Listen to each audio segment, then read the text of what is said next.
judiciaire.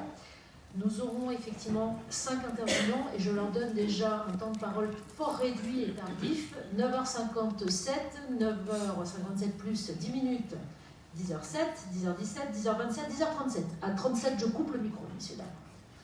Pardon, 37, 47. Le dernier pourra parler jusqu'à 47. Voilà, et de toute façon, après, nous avons une deuxième table ronde qui succède. Je vous dirais juste en propos liminaire le fait que nous sommes tous ici très chanceux d'être... Bonjour. Attendez, juste 2 secondes. Nous sommes très chanceux d'être tous ici. Il y a énormément de personnes qui vont arriver entre-temps. Et nous sommes tous chanceux car nous sommes en vie.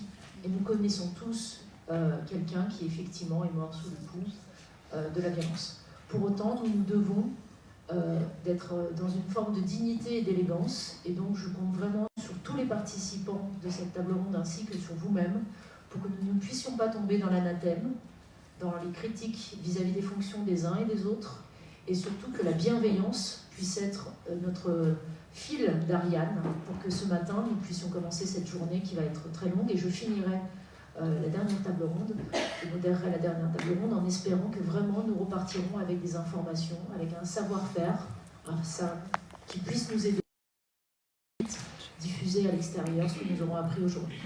Voilà, je vous remercie pour votre attention et je vais donc laisser la parole premièrement à notre première intervenante qui est Natacha Léblian, qui est avocate, qui est une consoeur de Poitiers et qui va effectivement vous parler sur l'aspect des adultes. Merci. Bonjour à tous. J'espère que vous m'entendez bien. Tout d'abord, merci pour votre invitation et je dois dire, très honorée de participer à cette table ronde sur la justice. Donc, ce matin, je vais intervenir sur la question du parcours judiciaire des victimes de violences conjugales. Le temps qui m'est imparti est très court, donc j'ai choisi de faire quelques focus à la fois sur le volet pénal et sur l'aspect familial. Nous sommes, nous, en tant qu'avocats, confrontés à une réalité, enfin, je dois dire même à 2 réalités, c'est-à-dire qu'il y a la réalité des victimes qui attendent beaucoup de la justice, qui placent énormément d'espoir dans la justice, qui sont souvent épuisées lorsqu'elles passent la porte de nos cabinets, qui ont envie que ça s'arrête, qui ont envie d'avoir la tranquillité, qui ont envie d'avoir la paix. Et puis, il y a une autre réalité qui est celle de notre système judiciaire, qui obéit à des délais, qui obéit au système de la preuve et qui a besoin d'éléments pour pouvoir condamner un auteur, pour pouvoir protéger une victime. Nous, notre rôle en tant qu'avocat, il est de concilier ces 2 réalités et pas de les opposer. Donc, pour concilier ces 2 réalités, on va donner quelques conseils aux victimes et c'est ces conseils que je vais vous partager aujourd'hui en tant qu'avocat en espérant qu'ils vous seront utiles. Tout d'abord, ce sont des conseils qui sont assez simples et qui finalement sont à la portée de tous les professionnels et pas réservés aux avocats. Il est indispensable que les victimes, avant d'agir, se sentent dans un climat sécure, j'ai envie de dire, protecteur pour elles, pour dénoncer. Donc ça passe par le fait déjà de conseiller à la victime de sécuriser ses données, ses comptes, ses réseaux sociaux. Si l'auteur, l'agresseur a par exemple accès à un certain nombre de données personnelles, eh bien, il faut changer les mots de passe, mettre en place une double authentification. C'est aussi sécuriser ses données bancaires.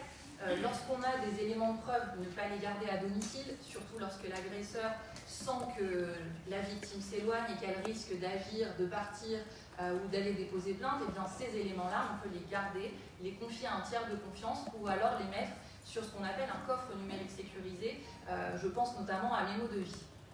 C'est aussi, pour avoir un cadre sécure pour les victimes, c'est aussi leur permettre d'avoir des soutiens, un soutien familial, un soutien amical, un soutien psychologique, en tout cas un soutien qui est non jugeant, qui est non culpabilisateur. Parce que les victimes, souvent, avant d'aller déposer plainte ou d'aller parler à un avocat, elles vont parler à des proches, à leur entourage. Et si déjà on les décrédibilise, eh bien ça va verrouiller leurs paroles par la suite. Ensuite, c'est un élément qui est extrêmement important et qui nous concerne nous aussi en tant qu'avocats, c'est naturellement de conseiller aux victimes de prendre des avocats qui sont spécialisés dans les violences conjugales. Bien souvent, les victimes viennent nous voir lorsque le dossier c'est un peu, enlisé et on se retrouve à devoir rattraper parfois des années de procédure où le mal a été fait et donc le travail est extrêmement compliqué. Prendre conseil avec un avocat spécialisé en amont, c'est faire le choix de définir sa stratégie au préalable, avant de déposer plainte, avant de saisir le juge aux affaires familiales. C'est finalement, à mon sens, mettre toutes les chances de son côté pour que le dossier s'amorce bien. Pourquoi je vous dis ça? Eh bien, tout simplement parce qu'il y a différents types d'agresseurs, il y a différents types de profils, et en fonction des éléments que la victime va nous relater, on va pouvoir affiner la stratégie, on va pouvoir décider si une communication est possible ou pas, si on doit agir vite ou pas, si on doit attendre au contraire, parce que parfois le conseil c'est peut-être de dire attendez, on n'a pas encore assez d'éléments, je pense notamment sur le volet familial, je ne suis pas en train de parler du volet pénal, mais parfois l'idée c'est de dire qu'on va changer la communication, on va changer la manière d'aborder les choses avec l'agresseur pour avoir plus d'éléments pour que vous obteniez gain de cause devant le juge aux affaires familiales. Donc le choix de l'avocat est fondamental, je le répète encore une fois. Ensuite, rapidement, je voulais faire un focus sur la question de la plainte pénale. J'ai déjà entendu des victimes qui me disent qu'elles ont eu peur, qu'on leur reproche d'avoir quitté le domicile familial et donc d'avoir abandonné leurs enfants, donc elles ont vite été déposer une plainte. La plainte, c'est le début de la procédure pénale. Alors, je mets de côté les cas de flagrance, je mets de côté les cas où le procureur se saisit sur la base d'une main courante, etc. Je parle de la situation où une victime n'a jamais déposé plainte et elle vient nous voir, nous, au cabinet. Eh bien, si elle a déposé plainte et qu'on se retrouve avec une plainte qui est un peu confuse, où il n'y a pas d'éléments de preuve, où finalement on va avoir le sentiment que c'est plus du conflit, une victime qui est dans l'émotion, forcément, ça biaise quand même la procédure pénale. Donc, sachez que nous, en tant qu'avocats, on est capable de rédiger des plaintes pénales, de saisir le procureur. On peut accompagner les victimes aussi dans les commissariats dans le cadre de leur audition. Ce qui est important pour nous, c'est de faire finalement une revue des violences et de la situation de conflit. Donc, quand je dis une revue des violences, des éléments de preuve, c'est d'abord d'identifier avec la victime s'il y a des certificats médicaux, des photographies, des ITT, donc aussi s'il y a des enregistrements, des messages, des vidéos, des témoins, directs, indirects. Tous ces éléments-là, on va les regarder et voir si on peut effectivement aller sur une plainte pénale, si c'est judicieux ou pas. Parce que vous le savez aussi très certainement, on se retrouve parfois devant le juge aux affaires familiales avec une plainte pour violence conjugale qui a été classée sans suite et où l'agresseur l'utilise contre la victime en venant dire en fait elle a déposé plainte contre moi uniquement pour conserver la garde des enfants. Et donc un système qui est censé vous protéger peut se retourner contre vous à votre insu et malgré vous, alors qu'à la base vous n'avez fait que dénoncer une réalité. Et donc j'en viens également à la question du volet familial, où il faut comprendre que les délais aujourd'hui sont longs devant les juges aux affaires familiales. C'est une réalité.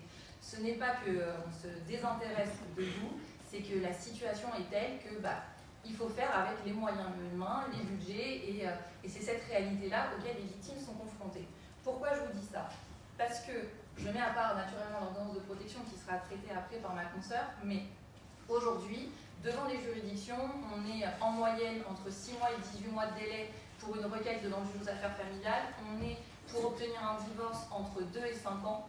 Et donc ces délais-là, ils vont être utilisés par l'agresseur. Nécessairement utilisés pour se constituer un dossier, utilisés pour en venir à disqualifier les violences en montrant qu'en fait on est dans une situation de conflit. Donc on va avoir des agresseurs qui vont vous envoyer des messages, qui vont prendre des décisions qui vont être contraires à l'intérêt de l'enfant. Et il faut se dire que le juge est extérieur à toute cette situation. Vous, les violences que vous ressentez ou que les victimes ressentent, le juge n'a pas cette lecture-là. Donc parfois, il est plus simple effectivement d'en arriver à une disqualification et de mettre ça sous le coup d'un conflit parental. Ça, c'est le premier point. Les délais vont être aussi utilisés par l'agresseur contre vous, notamment en vous communiquant des conclusions la veille de l'audience, en produisant des conclusions qui vont être profondément abjectes. Et ça, c'est très important d'en être conscient parce qu'il faut que la victime soit accompagnée. Dernier point très rapide, sachez que même si vous êtes victime et que les délais sont longs, il y a des mesures d'urgence, des procédures d'urgence qui existent. Je pense au référé, si jamais vous devez changer un lieu de scolarisation, lever une interdiction de sortie du territoire, si vous avez besoin d'étendre des droits pour partir en vacances, c'est une possibilité, il faut en parler avec votre avocat. Il y a aussi la possibilité, dans le cadre d'un divorce, de faire des incidents de procédure, de modifier des mesures provisoires. Donc c'est important d'être alerte et en tant que victime, à mon sens, d'être actrice de son dossier, d'être active et de ne pas subir les procédures. Il est 10h07, parfait. Nous allons...